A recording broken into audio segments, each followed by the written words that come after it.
வணக்கம். உங்க பேங்க் அக்கவுண்ட்டுக்கு அரசாங்கத்துக்கிட்ட இருந்து 6000 ரூபாய் வரப்போகுதுன்னு ஒரு செய்தி காட்டுத்தீ மாதிரி பரவிட்டு இருக்கு இல்லையா? சரி, அந்த பரபரப்புக்கு ஒரு சின்ன பிரேக் போடுவோம். இந்த பணம் பொதுமக்களுக்கு கிடையாது. ஆமா, நீங்க கேட்டது கரெக்ட் தான். அப்போ இந்த பணம் யாருக்கு போகுது? ஏன் இந்த அறிவிப்பு இப்ப வந்திருக்கு? வாங்க, இதுக்கு பின்னாடி இருக்கிற முழு விவரத்தையும் நாம இப்ப அலசி ஆராயலாம். சரி, நாம இப்ப நேரா விஷயத்துக்கு வருவோம். இந்த 6000 ரூபாய் செய்தி எப்படி திடீர்னு கிளம்புச்சு? இதோட உண்மையான பின்னணி என்ன? வாங்க, ஒரு விஷயத்த ரொம்ப தெளிவா புரிஞ்சுக்கலாம்.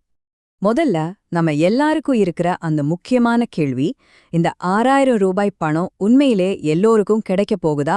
சமீபத்துல முதலமைச்சர் வெளியிட்ட ஒரு அறிவிப்பு தான் இந்த பெரிய எதிர்பார்ப்புக்கும் ஒருவிதமான குழப்பத்துக்கும் காரணம். சரி, இந்த உற்சாகத்துக்கு பின்னாடி இருக்கிற அந்த திட்டம் உண்மையில என்ன சொல்லுதுன்னு இப்ப பார்க்கலாம். அப்படியானா இந்த திட்டத்தோட உண்மையான பயனாளிகள் யார்? இந்த 6000 ரூபாய் யாருக்கு போக போகுது? இப்போ இந்த ஸ்லைட்ல இருக்கிற விஷயம்தான் ரொம்ப சுவாரஸ்யமானது. இதுதான் எல்லா குழப்பத்துக்கும் ஒரு தெளிவான பதில கொடுக்குது. பாருங்க, இந்த தொகை பொதுமக்களுக்கு கிடையாது. இது வாக்குச்சாவடி நிலை அலுவலர்களுக்கு, அதாவது பூத் லெவல் ஆபீசர்ஸ்க்காக அறிவிக்கப்பட்ட ஒரு ஊதிய உயர்வு. யார் இந்த வாக்குச்சாவடி நிலை அலுவலர்கள்? இவங்க தான் தேர்தல் நடைமுறையோட ஒரு முக்கியமான அங்கம்னு சொல்லலாம். வாக்காளர் பட்டியலை சரிபார்க்கறதிலிருந்து தேர்தல் நாள் வரைக்கும் களத்துல நின்று வேலை செய்யறவங்க. சோ இவங்களோட பங்கு ரொம்ப ரொம்ப முக்கியமானது. ஆஹா, இப்போ முக்கியமான விஷயமே இந்த நம்பர்ஸ சரியா புரிஞ்சுக்கிறது தான். இந்த ஊதிய உயர்வுல என்னென்ன விஷயங்கள் அடங்கி இருக்குன்னு இப்ப கொஞ்சம் விரிவா பார்க்கலாம்.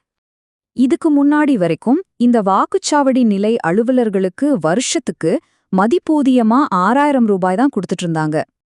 இந்த வரைபடத்தை பாருங்களேன். இந்த மாற்றம் எவ்ளோ பெருசுன்னு அருமையா விளக்குது. அரசாங்கம் அவங்களோட ஆண்டு மதிப்பூதியத்தை டபுள் ஆக்கியிருக்கு. அதாவது 6000 ரூபாயில இருந்து இப்போ 12000 ரூபாயா உயர்த்தியிருக்காங்க. இந்த கூடுதலா கிடைச்ச 6000 ரூபாய் தான் இப்போ செய்தியா பரவிக்கிட்டு இருக்கு. இந்த மதிப்பூதிய உயர்வோட மட்டும் இது நிக்கல.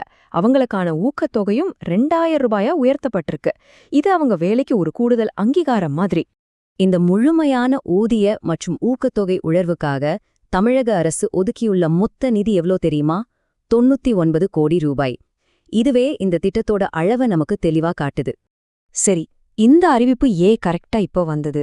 அப்புறம் மத்த அரசு ஊழியர்களுக்கும் இந்த மாதிரி சம்பள உயர்வு கிடைக்குமா? இந்த கேள்விகளுக்கான பதிலையும் நம்ம இப்ப பார்க்கலாம். இந்த அறிவிப்பு வெளியான நேரத்தை கொஞ்சம் கவனிங்க. இது சரியா 2026 சட்டமன்ற தேர்தலுக்கு முன்னாடி வந்திருக்கு. தேர்தல் சமயத்துல இது மாதிரியான அறிவிப்புகள் வர்றது ஒன்னும் புதுசில்ல, இல்லையா? இந்த அறிவிப்பு வாக்குச்சாவடி அலுவலர்களோட மட்டும் நிக்கிற மாதிரி தெரியல. கிடைச்ச தகவல் படி ரேஷன் கடை ஊழியர்கள், டாஸ்மாக் பணியாளர்கள், அப்புறம் மீனவர்களுக்கு உதவித்தொகை வழங்குறதும் அரசாங்கத்தோட பரிசீலனையில இருக்கு. இதெல்லாம் பார்க்கும்போது இது ஒரு பெரிய தேர்தல் கால வியூகத்தோட ஒரு பகுதியா இருக்கலாம்னு தோணுது. இது நம்மள அரசியல் கட்சிகள் கொடுக்கற தேர்தல் வாக்குறுதிகள்ங்கிற ஒரு பெரிய விஷயத்துக்கு கூட்டிட்டு போகுது. தேர்தலை முன்னிட்டு என்னென்ன வாக்குறுதிகள் எல்லாம் கொடுக்கப்படுது? இங்கே ஒரு சின்ன ஒப்பீட்ட பார்க்கலாம். திமுக மீண்டும் ஆட்சிக்கு வந்தா மக்களுக்கு வருஷத்துக்கு 26,000 ரூபாய் கிடைக்கும்னு சொல்லப்படுது. அதே நேரத்துல தமிழக வெற்றிக் கழகம் ஆட்சிக்கு வந்தா 60 வயசுக்கு மேற்பட்ட குடும்பத் தலைவர்களுக்கு மாசம் 2500 ரூபாய் வழங்கப்படும்னு வாக்குறுதி கொடுத்திருக்காங்க. இது எல்லாமே தேர்தல் நெருங்கும் போது கொடுக்கப்படுற வாக்குறுதிகள். ஆஹா, மொத்தத்துல இந்த 6000 ரூபாய் அறிவிப்புங்கிறது தேர்தல் வேலையில ஈடுபடுற ஒரு குறிப்பிட்ட குழுவினருக்கான ஊதிய உயர்வுங்கிறது இப்போ நமக்கு தெளிவா புரியுது. ஆனா இது நம்ம எல்லாரையும் ஒரு முக்கியமான கேள்வியை யோசிக்க வைக்குது.